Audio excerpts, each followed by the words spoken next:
within the rugged wilderness of the Garnet Range in western Montana, lies a silent testament to the desperate ambition of the 19th century. The wind howls through the empty window frames of log cabins that once housed thousands of hopeful souls searching for fortune.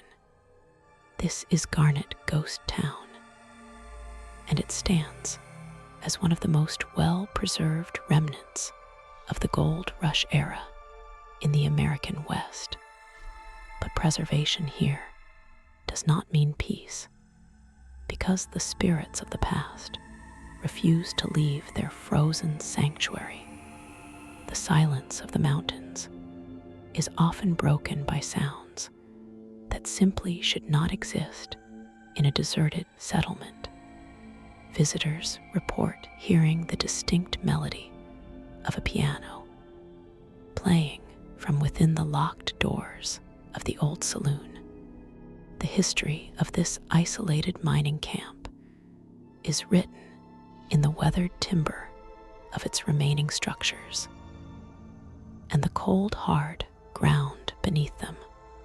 Unlike many other boomtowns that were dismantled for firewood or rotted away into the earth, Garnet remains stubbornly intact. It sits hidden high up in the mountains, waiting for those brave enough to navigate the treacherous roads leading to its gates.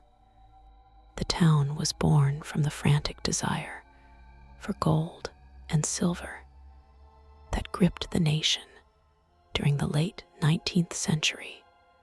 Men left their families and risked their lives to travel to this remote wilderness in hopes of striking a fortune.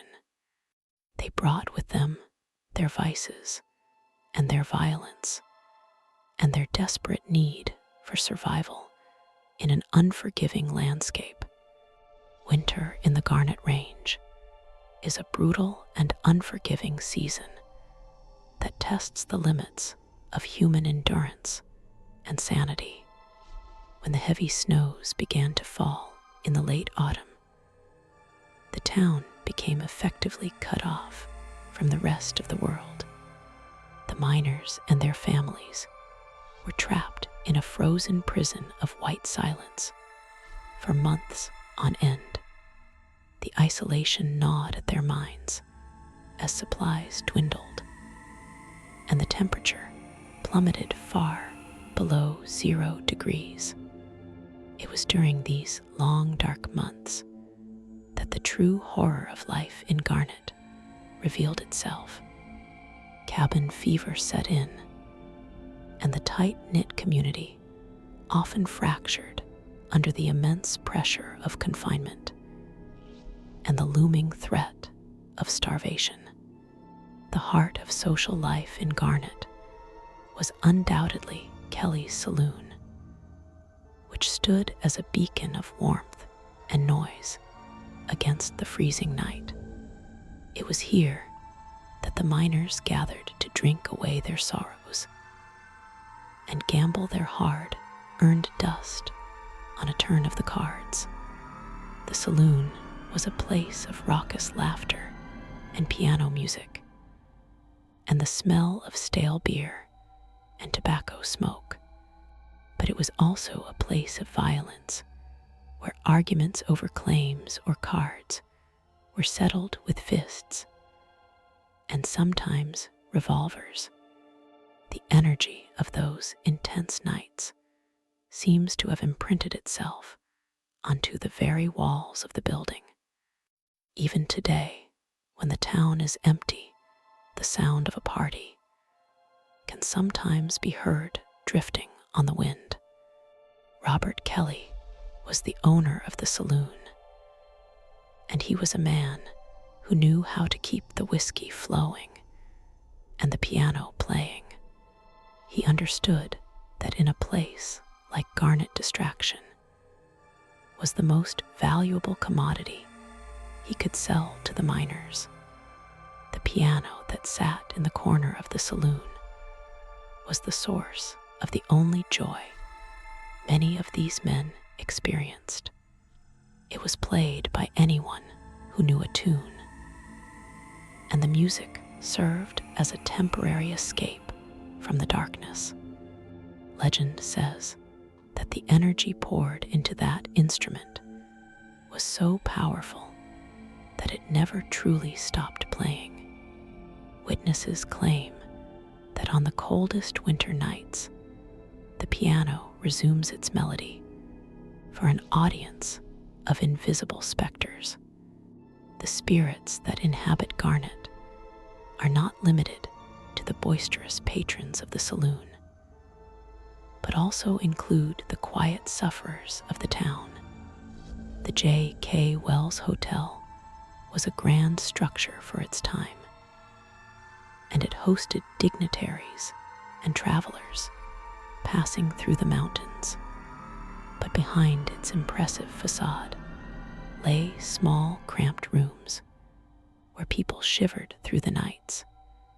The hotel was a place of transient souls, and many who checked in never truly checked out. The creaking floorboards of the upper levels are said to echo with the footsteps of guests who are still wandering the halls. Reports of doors slamming shut on their own and cold spots in the hallways are common occurrences.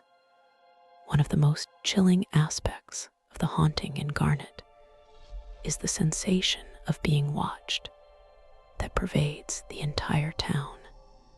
Visitors walking down the main street often feel a piercing gaze from the dark windows of the abandoned cabins.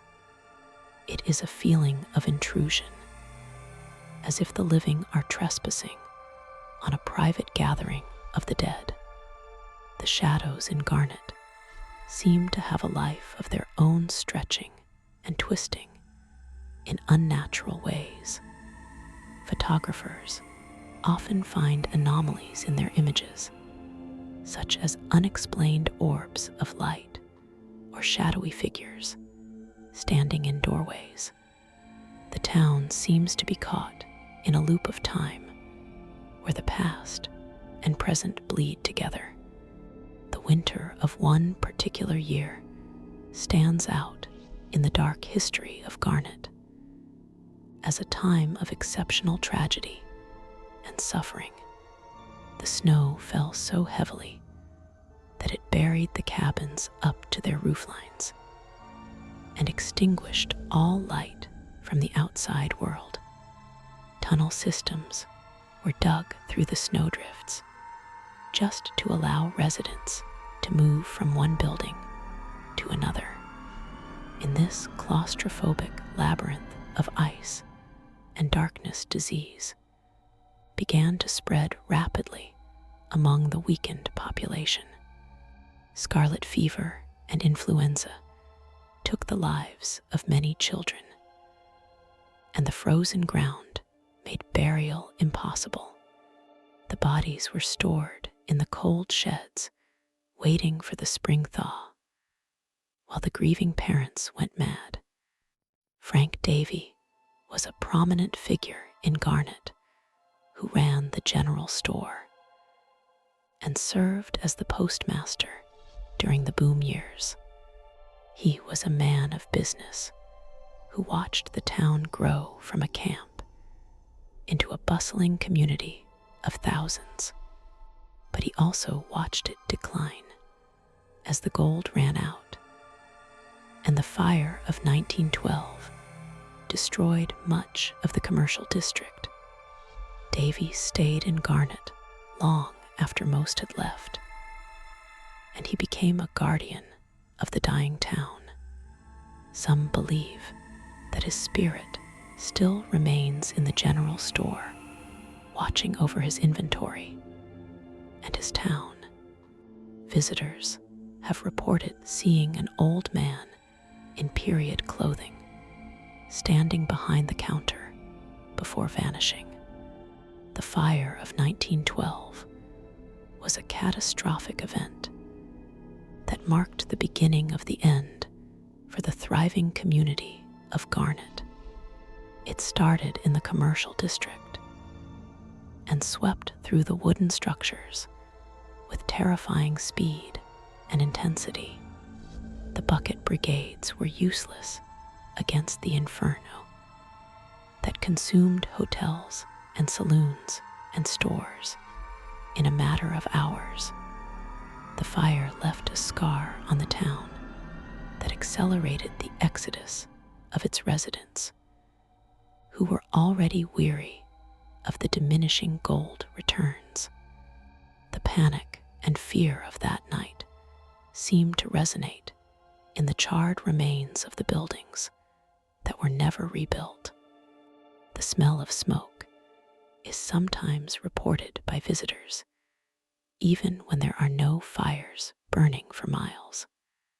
Life for the women in Garnet was particularly harsh, as they fought to maintain a semblance of civilization in the wilderness.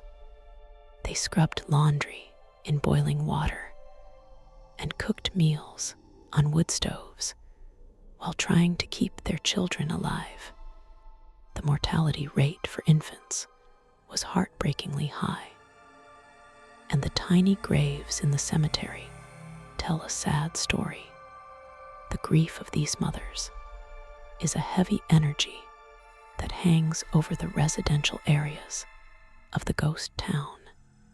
Some visitors have reported hearing the sound of a woman weeping softly in the empty bedrooms of the cabins. It is a sound of utter despair that chills the blood more than the winter wind. The miners who worked the claims around Garnet faced daily perils that ranged from cave-ins to dynamite accidents. They descended into the dark earth with nothing but candles or carbide lamps to light their way. The air in the mines was often thick with dust and toxic gases that slowly destroyed their lungs over time. Many men died deep underground, and their bodies were sometimes never recovered from the collapsed tunnels. These lost souls are said to haunt the mine entrances that dot the hillsides around the town. Hikers exploring the perimeter often hear the sound of pickaxes striking stone coming from deep within the earth. As the gold rush waned, the population of Garnet dwindled until only a handful of stubborn residents remained in the town. By the 1940s, the town was almost completely abandoned and left to the mercy of the elements and vandals. Items were left behind in the rush to leave, including furniture and clothing and personal mementos. Walking into one of the cabins today feels like stepping into a home where the family has just stepped out for a moment. This state of suspended animation adds to the eerie atmosphere and the feeling that the residents are just out of sight. The spirits seem attached to the physical objects that were left behind in the exodus. The supernatural activity in Garnet is most intense during the winter months, when the town is once again isolated by snow. The few caretakers who have stayed in the town during the winter report terrifying experiences in the dead of night. They speak of heavy boots walking on the roof and loud banging on the sturdy log walls. These sounds are impossible to explain as animals or wind, and they carry a deliberate and angry cadence. It is as if the spirits are resentful of the living, invading their winter solitude. The caretakers learn to respect the boundaries of the unseen residents, or they do not stay for long. One specific legend involves a miner who was accused of stealing gold dust from his partners during a poker game. The accusation led to a violent confrontation in the street outside the saloon, where the man was gunned down. His body was left in the snow as a warning to others who might think of cheating their fellow miners. It is said that his ghost now walks the main street on moonless nights, searching for his lost winnings. Witnesses describe a shadowy figure that staggers as if wounded and then collapses into the ground. The spot where he died is known to be significantly colder than the surrounding air. The J.K. Wells Hotel remains a focal point for paranormal investigators who venture into Garnet seeking proof of the afterlife. Electronic voice phenomena recorded in the hotel often reveal whispers that are unintelligible but unmistakably human. Some investigators have captured the sound of a piano playing in the distance, even when they are alone in the hotel. The upper hallway of the hotel is particularly active, with reports of shadow people darting between the rooms. It is a place where the veil between the worlds feels incredibly thin and fragile. The hotel holds the memories of thousands of travelers, and their residual energy is palpable. There is a distinct difference between the atmosphere of the town during the daylight hours and the feeling after the sun sets. During the day, Garnet is a fascinating historical site filled with tourists and the sound of clicking cameras. But as the shadows lengthen and the tourists descend the mountain, a heavy silence reclaims the town. The air grows colder, and the feeling of being watched intensifies until it becomes almost unbearable. It is at twilight that the true residents of Garnet begin to stir from their slumber. The transition from museum to ghost town happens with the fading of the light.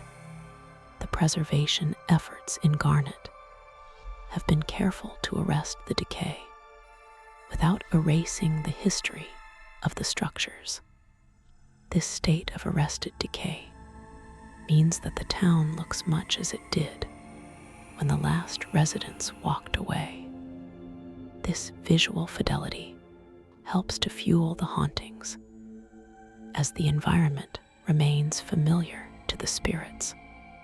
They recognize the streets and the buildings and the view of the mountains just as they were in life. It is a stage that is perfectly set for the reenactment of their lives and their deaths. The lack of modern intrusion allows the past to loop continuously without interruption. Another chilling story involves a young woman who worked in the hotel and fell in love with a transient miner. He promised to return for her with his fortune, but he disappeared into the mountains and never came back. She waited for him through the harsh winter, staring out the window of her room on the second floor. She eventually died of pneumonia, or perhaps a broken heart, while still waiting for his return. Her face is sometimes seen looking out from that same upper window by people walking on the street below. She is a tragic figure, trapped in an eternal vigil for a lover who was lost to the gold. The sounds of children playing are among the most unsettling phenomena reported by visitors to the ghost town. Laughter and the pitter-patter of small feet can be heard near the old schoolhouse building. The schoolhouse was once filled with the children of the miners who learned their lessons while the town boomed. But disease took many of them early, and their lives were cut short by the harsh conditions.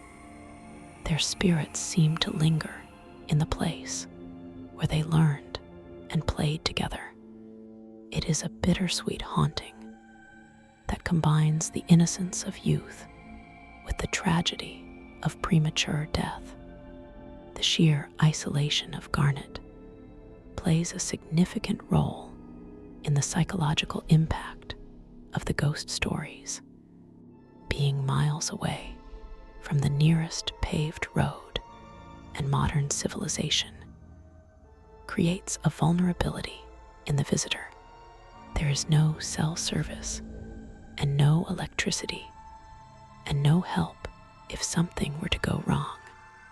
This vulnerability heightens the senses and makes every creak of wood and rustle of grass feel significant. The mind begins to play tricks, or perhaps it simply opens up to possibilities it would normally ignore. The environment itself is a participant in the haunting, creating a stage for fear. The Bureau of Land Management now oversees the town, and they have collected many stories from the staff over the years. Rangers who stay in the cabins to protect the site have experienced things they cannot explain rationally. They talk of lights turning on in buildings that have no electricity and doors unlocking themselves. Some have woken up to find their blankets pulled off or their equipment moved to different locations. These are not malicious attacks, but rather mischievous reminders that they are not the owners of this place. The Rangers learn to live with the ghosts as part of the job description. Gold fever was a madness that consumed men and drove them to commit acts they would never have considered otherwise. The greed that built Garnet also sowed the seeds of betrayal and murder and deep-seated resentment. That negative energy does not simply dissipate when the people die or the buildings are abandoned. It soaks into the wood and the stone and waits for a trigger to release it. The ghost town is a battery of emotional energy charged by decades of intense human desire and suffering. Visitors can feel this charge as a heaviness in the chest or a sudden headache. The path to the cemetery is a walk through the final chapter of many lives that ended in Garnet. The grave markers are simple, and some have been lost to time and the encroaching forest, but the presence of the dead is strong in this sacred ground nestled among the pine trees. It is here that the reality of the gold rush becomes most apparent in the dates and ages on the stones. Entire families were wiped out within weeks of each other during the worst epidemics. The cemetery is a quiet place, but the silence is heavy with the weight of unfulfilled dreams. Winter nights in the Saloon were often the scene of intense gambling, where fortunes changed hands in seconds. It is said that a card cheat was once caught and stabbed to death right at the poker table. The blood stain on the floor was scrubbed away, but the psychic stain remained permanently. Visitors standing near the spot where the table stood often report feeling a sudden drop in temperature. Some claim to feel a sharp pain in their side, as if they are experiencing the phantom wound. The violence of that night is replayed in the sensory memories of the living. The architecture of the town, with its false front buildings, was designed to make Garnet look more impressive than it was. This illusion of grandeur masked the brutal reality of life in a shanty town on a frozen mountain. The ghosts of Garnet seemed to be caught up in this same illusion, maintaining the facade of a bustling town. They continue their daily routines and their nightly revelries as if the gold never ran out. It is a collective denial of death that keeps the spiritual community of Garnet active. They are trapped in the glory days of the boom, refusing to accept the bust. Footsteps on the boardwalks are a common auditory hallucination, or perhaps a genuine paranormal event. The wooden sidewalks that connect the buildings amplify the sound of boots walking with purpose. Visitors will often turn around expecting to see a ranger or another tourist, only to find empty. The footsteps are distinct and heavy sounding, like the hobnailed boots of a miner. They walk towards the saloon or the hotel, and then simply stop or fade away. It is a residual haunting, a recording of the past playing back for the present. The feeling of dread is particularly strong in the old jailhouse, which was a small and grim structure. It was here that the drunk and the disorderly and the dangerous were held until they sobered up or faced justice. The walls of the jail absorbed the anger and the fear of the men who were caged inside.